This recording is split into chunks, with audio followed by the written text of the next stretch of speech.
नमस्कार, जय हिंद साथियों। स्वागत करता हूं मैं विशाल मिश्रा आप सभी का आपके इस प्यारे से YouTube चैनल पर। आप सभी की प्रवेश परीक्षा की तिथियां घोषित हो गई हैं भाई। 26 जुलाई से लेकर के 1 अगस्त के मध्य आपका एंट्रेंस एग्जाम होगा, लेकिन एडमिट कार्ड कब जारी होगा, परिषद में इसको लेकर के ऊहापोह की स्थिति है। लेकिन ये जब भी होगा जारी तब आप डाउनलोड कर देंगे। मात्र 10 मिनट का काम रहता है और उससे भी कम समय का काम रहता है। जो मेन काम होता है वो है तैयारी करना और पेपर देना। तो तैयारी करने और कराने की कड़ी में आज की इस क्लास में आप सभी का स्वागत है। आज के इस क्लास में प्रश्न आपके पर्यावरण तथा जैव विविधता पर आधारित होंगे। चलिए आज के इस क्लास को स्टार्ट करते हैं। आज के इस क्लास का देखिए यहाँ पर पहला प्रश्न से भाई आपको प्रदर्शित नहीं हो रहा है। कारण क्या था, जब डॉक्यूमेंट हम बना रहे थे, स्कैन कर रहे थे तो पहला क्वेश्चन कट गया था, ब्लर हो गया था। तो चलिए हम दूसरे प्रश्न से स्टार्ट करेंगे। आज के इस क्लास का दूसरा प्रश्न आप सभी के स्क्रीन पर है। यहां पर आप सभी से पूछा गया है अम्ल वर्षा का कारण है। ए विकल्प दिया गया है नाइट्रोजन डाइऑक्साइड तथा सल्फर डाइऑक्साइड। बी ऑप्शन दिया गया है कार्बन डाइऑक्साइड। सी ऑप्शन दिया गया है ओजोन तथा धूल। डी ऑप्शन दिया गया है सल्फर ट्राइऑक्साइड तथा कार्बन मोनोऑक्साइड। यहां पे साथियों इस प्रश्न का राइट आंसर हो जाएगा अम्ल वर्षा का जो कारण होता है वो नाइट्रोजन डाइऑक्साइड तथा सल्फर डाइऑक्साइड के अधिक कंसंट्रेशन से एसिड रेन होती है, अम्ल वर्षा होती है। आइए चलते हैं तीसरे प्रश्न पर। और तीसरा प्रश्न आपका same to same entrance exam 2021 के क्वेश्चन पेपर में पूछा गया था। यहां पे जेट जहाज लिखा गया है, वहां पे मोटर गाड़ियों लिखा गया था। तो जेट जहाज से निकलने वाला मुख्य वायु प्रदूषक है, यह आपका आज के इस क्लास का तीसरे प्रश्न के रूप में सूचीबद्ध किया गया है। पहला ऑप्शन दिया गया है कार्बन डाइऑक्साइड। बी ऑप्शन है नाइट्रोजन डाइऑक्साइड। सी ऑप्शन है फ्लोरोकार्बन और डी ऑप्शन है ओजोन। यहां पे इस प्रश्न के लिए राइट आंसर हो जाएगा ऑप्शन नंबर सी। जेट जहाज से निकलने वाला मुख्य वायु प्रदूषक जो है वो फ्लोरोकार्बन है। आइए चलते हैं चौथे प्रश्न पर। चौथा प्रश्न आज की इस क्लास का आप सभी के स्क्रीन पर है। यूरेनियम 238 से मुक्त होती है। यूरेनियम 238 से क्या मुक्त होती है? गामा किरणें, बीटा किरणें, अल्फा किरणें या फिर इनमें से कोई नहीं। यहां पे इस प्रश्न के लिए जो राइट आंसर हो जाएगा ऑप्शन नंबर बी करेक्ट हो जाएगा। यूरेनियम 238 से बीटा रेज जो है मुक्त होती हैं। चलिए आते हैं अगले प्रश्न पर। पांचवा प्रश्न स्क्रीन पर है। ओजोन परत के क्षय का कारण क्या है? कार्बन डाइऑक्साइड की अधिकता, ऑक्सीजन की अधिकता, क्लोरोफ्लोरोकार्बन्स और ऑप्शन डी है कार्बन मोनोऑक्साइड की अधिकता। यह क्वेश्चन भी आपका 2021 की प्रवेश परीक्षा में हूबहू पूछा गया है। यहां पे इस प्रश्न के लिए राइट आंसर हो जाएगा ऑप्शन नंबर सी। ओजोन परत के क्षय का कारण है क्लोरोफ्लोरोकार्बन्स या फिर शॉर्ट में इसको CFCs भी लिख देते हैं। आइए चलते हैं अगले प्रश्नों की तरफ। अगला प्रश्न है 6वें नंबर का। यहां पे पूछा गया है ऊर्जा का सबसे अच्छा प्रदूषण रहित स्रोत है, पॉल्यूशन लेस सोर्स कौन सा है?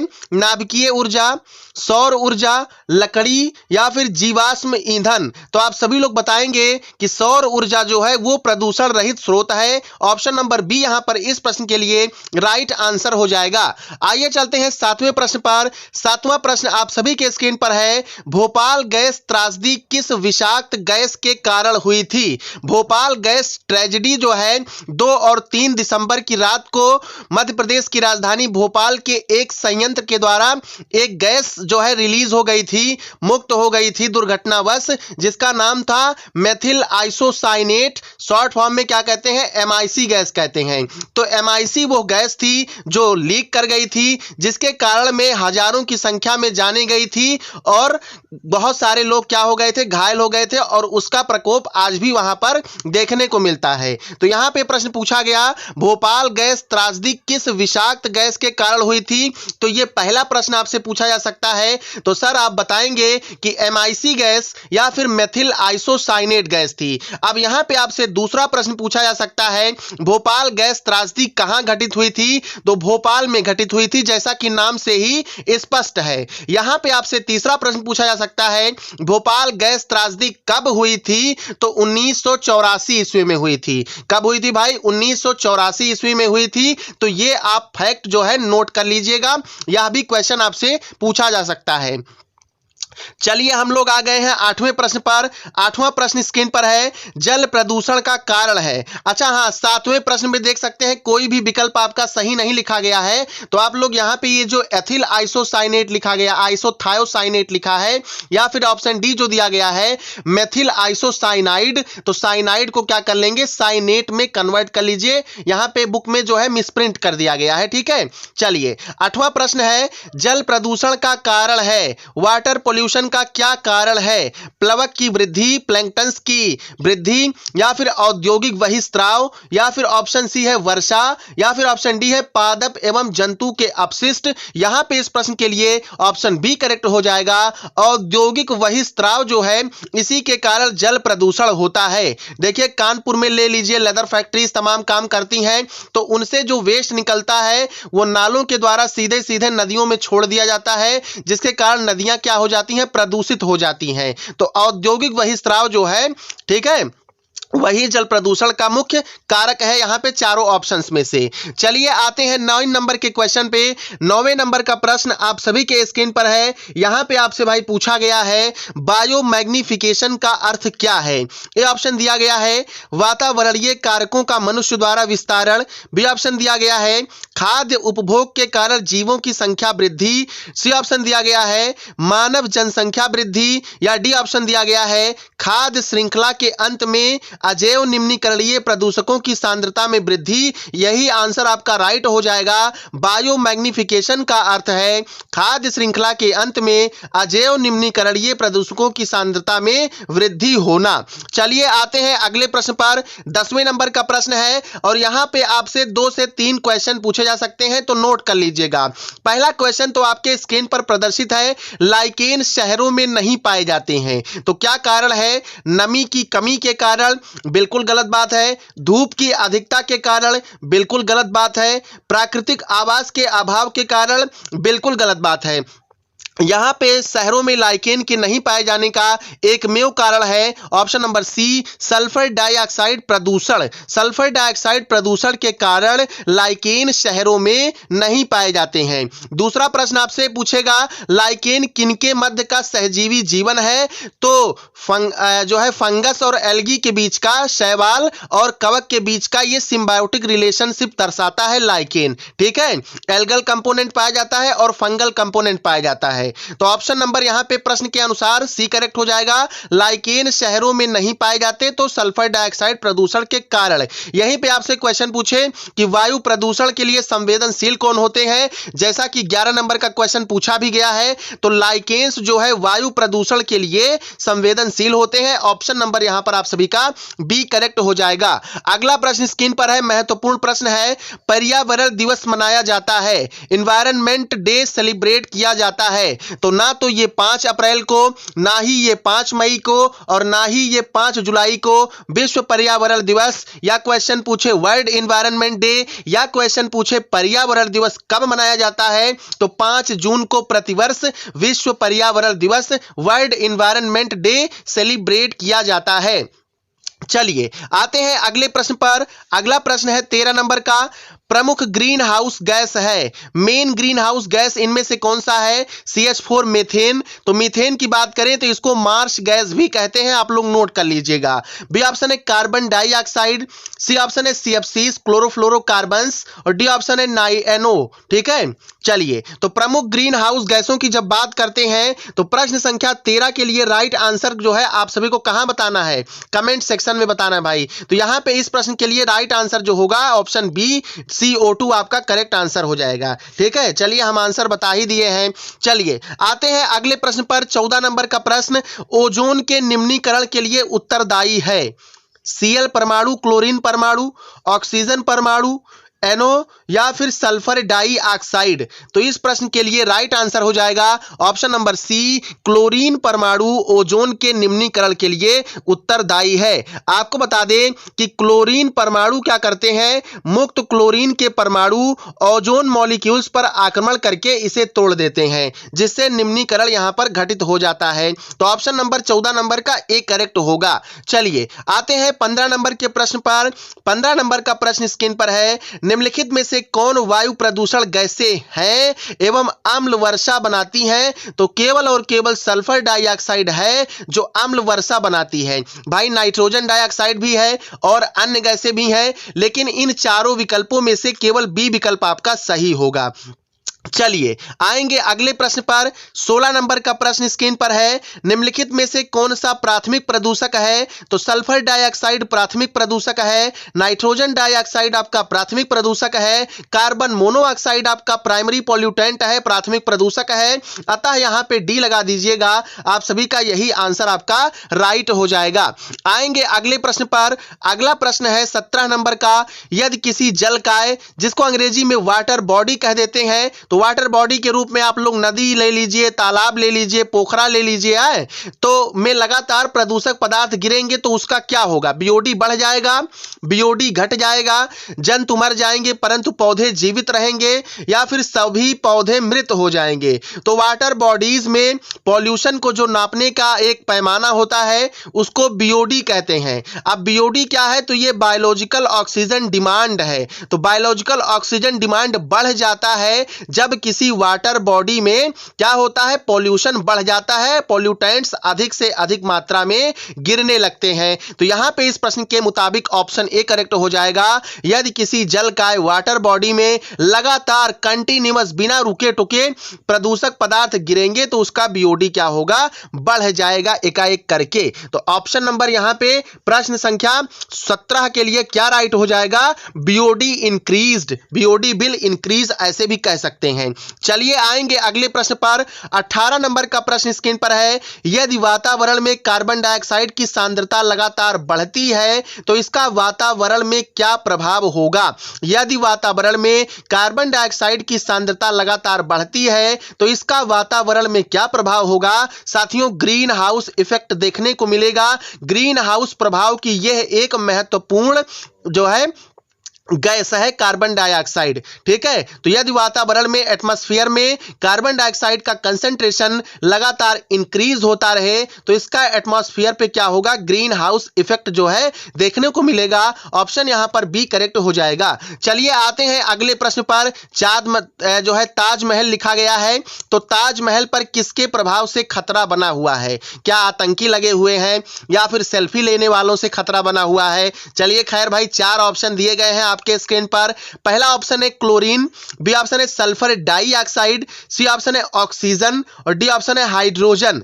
तो ताजमहल क्या है? दुनिया के एक अजूबों में, दुनिया के 7 अजूबों में शामिल है। ठीक है, दुनिया के अजूबों में से एक अजूबा है जिसका नाम है ताजमहल। यह उत्तर प्रदेश के आगरा जिले में स्थित है। ठीक है, स्टेब्लिश है। यह जो है शाहजहां के द्वारा बनवाया गया था। तो इतिहास पूछेगा नहीं आपसे, सिर्फ और सिर्फ यहां पे साइंस आपसे पूछेगा। तो किसके प्रभाव से खतरा बना हुआ है? तो बेचारा ठीक है बेवफा कौन है? सल्फर डाइऑक्साइड है। यही जो है ताजमहल को पसंद नहीं कर रहा है, खराब कर रहा है, नुकसान पहुंचा रहा है।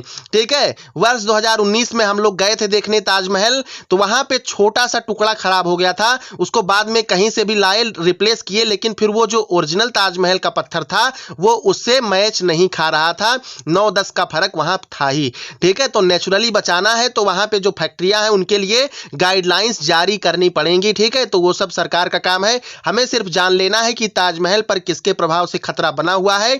तो सल्फर डाइऑक्साइड वो बेवफा गैस है जिससे ताजमहल के प्रभाव पर खतरा बना हुआ है। चलिए आते हैं अगले प्रश्नों की तरफ। अब यहां पे 2 प्रश्न आप देखेंगे एनसीईआरटी से, प्रश्न संख्या पहला और प्रश्न संख्या दूसरा।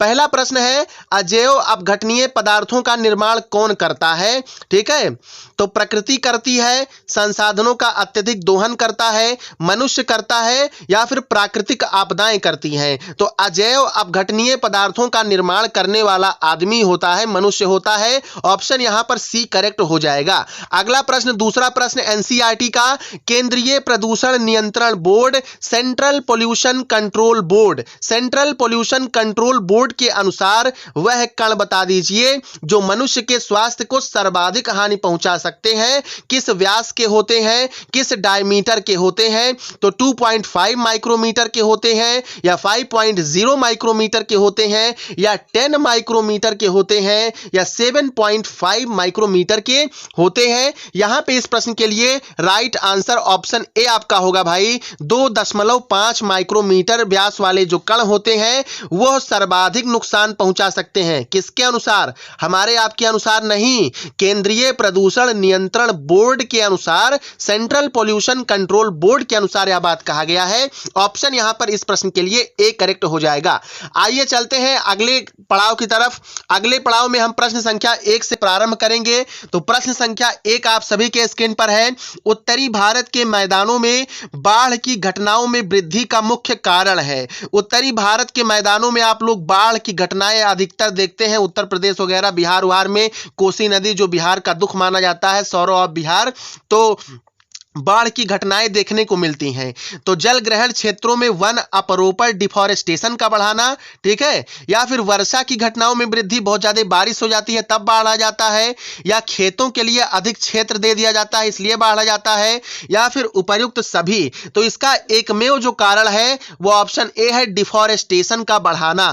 ठीक है, जल ग्रहण क्षेत्रों में वन अपरोपण, डिफॉरेस्टेशन का बढ़ाना क्या जो है स्थिति उत्पन्न करता है? उत्तरी भारत के मैदानों में बाढ़ की घटनाओं में वृद्धि का मुख्य कारण बन जाता है। चलिए दूसरे प्रश्न पर आते हैं। दूसरा प्रश्न है, बाहरी पादपों तथा जंतुओं के संक्रमण द्वारा कौन सा समुदाय अधिक सुभेद्य वल्नरेबल होता है? कौन सा सुभेद्य पूछा गया है? तो उष्णकटिबंधीय सदाबहार वन, शीतोष्ण वन, मैंग्रोव्स, या फिर महासागरीय द्वीप समुदाय। तो प्रश्न संख्या 2 के लिए ऑप्शन डी करेक्ट हो जाएगा। बाहरी पादपों तथा जंतुओं के संक्रमण द्वारा कौन सा समुदाय? तो महासागरीय द्वीप समुदाय है, यही अधिक सुभेद्य होता है। चलिए आते हैं अगले प्रश्न पर। तीसरा प्रश्न स्क्रीन पर है। राष्ट्रीय उद्यान से 1-2 प्रश्न तो हर साल परीक्षा में रहते हैं, तो आप लोग याद करेंगे। भारत का प्रथम राष्ट्रीय उद्यान पूछा गया है। The first national park of India is,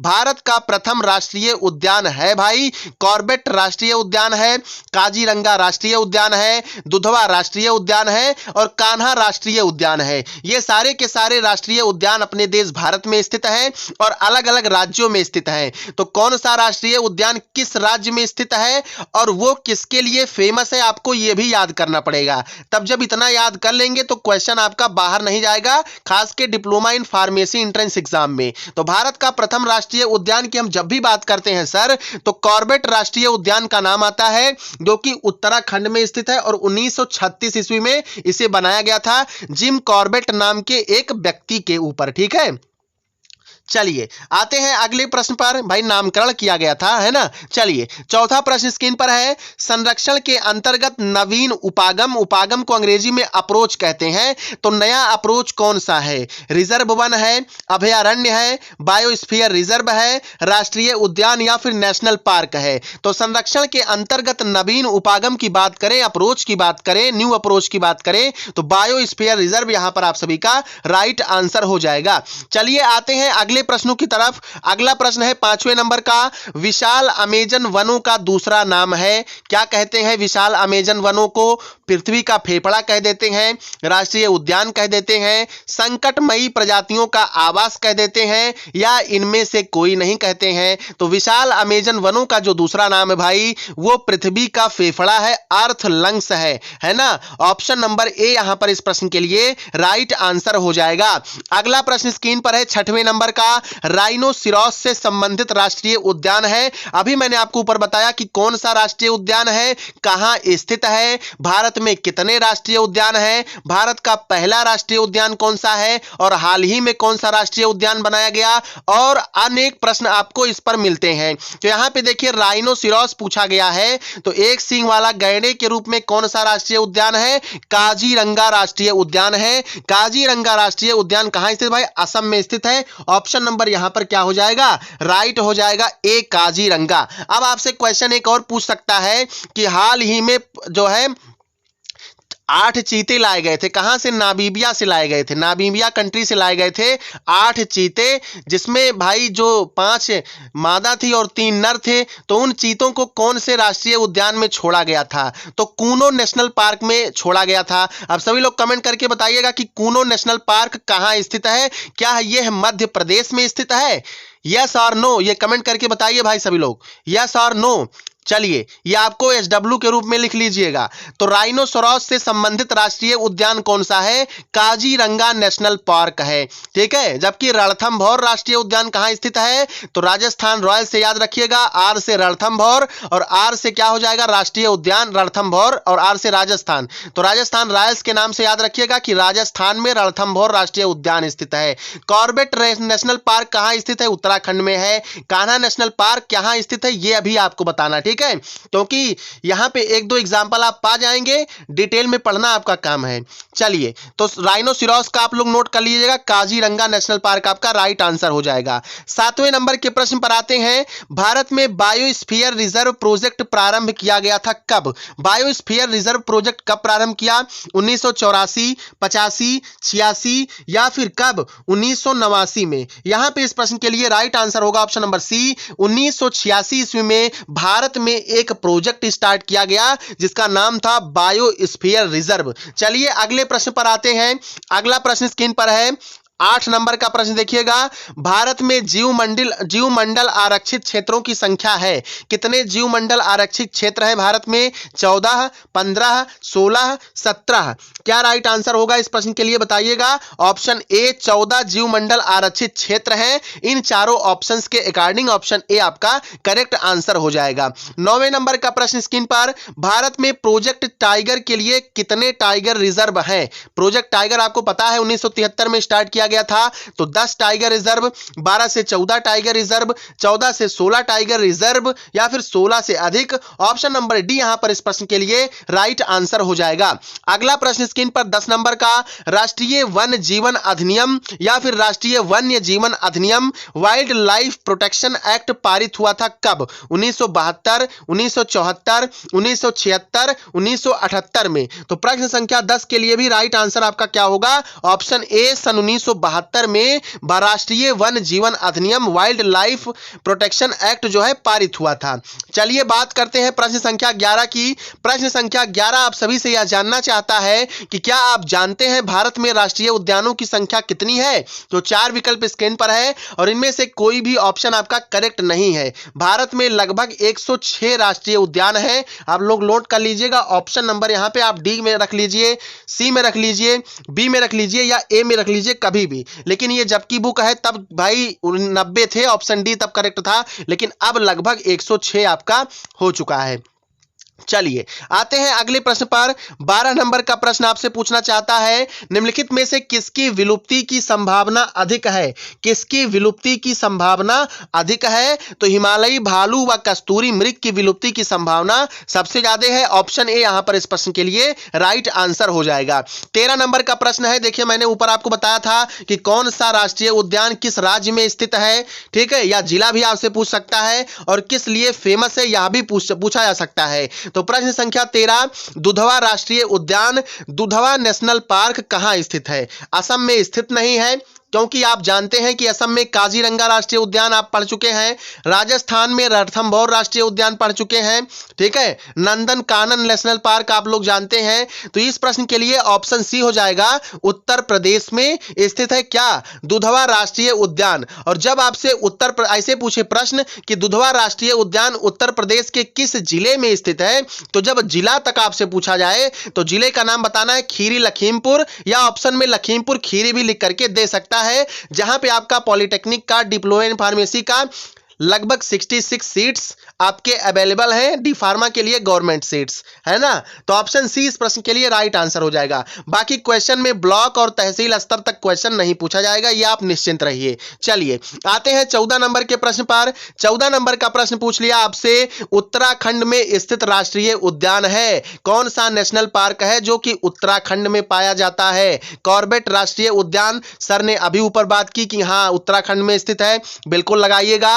option B देखिए नंदा देवी राष्ट्रीय उद्यान, तो नंदा देवी राष्ट्रीय उद्यान भी कहां है, उत्तराखंड में स्थित है। अतः ऑप्शन सी यहां पर आपको लगा देना है। ए तथा बी, आपका ए तथा बी दोनों ही ऑप्शन करेक्ट है। चलिए अगला प्रश्न और लास्ट प्रश्न इस पड़ाव का, दूसरे पड़ाव का, दुर्लभ तथा संकटग्रस्त पौधों के जर्म प्लाज्म को संरक्षित रखने की सबसे उपयुक्त प्रक्रिया क्या है? Tissue culture, cryo preservation, gene bank या फिर बाह्य स्थानीय पादप संरक्षण, एक्सिटू प्लांट कंजर्वेशन। तो दुर्लभ तथा संकटग्रस्त पौधों के जर्म प्लाज्म को जब जब संरक्षित करने की बात आएगी तो उसके लिए सबसे उपयुक्त विधि जो है क्रायो प्रिजर्वेशन आपका हो जाएगा। ऑप्शन बी आप सभी के लिए राइट आंसर हो जाएगा। प्यारे साथियों, उम्मीद करते हैं आपको सारे प्रश्न समझ में आ गए होंगे। चूंकि ये एंट्रेंस एग्जाम 12th बेस पर होता है और कई सारे छात्र बीएससी करने के बाद इस एंट्रेंस एग्जाम को देते हैं, बीए करने के बाद देते हैं, या हमारे साथ ऐसे भी छात्र जुड़े रहे हैं जिन्होंने एमएससी करने के बाद इस एंट्रेंस एग्जाम को दिया है। तो उम्मीद करते हैं 12th लेवल के ही क्वेश्चन हमने समझाने के प्रयास किए हैं, तो आपको सारे प्रश्न समझ में आए होंगे। इसके बाद भी यदि कोई प्रश्न नहीं समझ में आता है तो प्यारा प्यारा कमेंट सेक्शन आपके लिए खुला हुआ है, उसमें आप लोग बेझिझक होकर के अपना प्रश्न पूछिए। हम सबके कमेंट का रिप्लाई करने का पूरा प्रयास करेंगे। मिलते हैं अगली क्लास के साथ। जय हिंद, जय भारत, वंदे मातरम।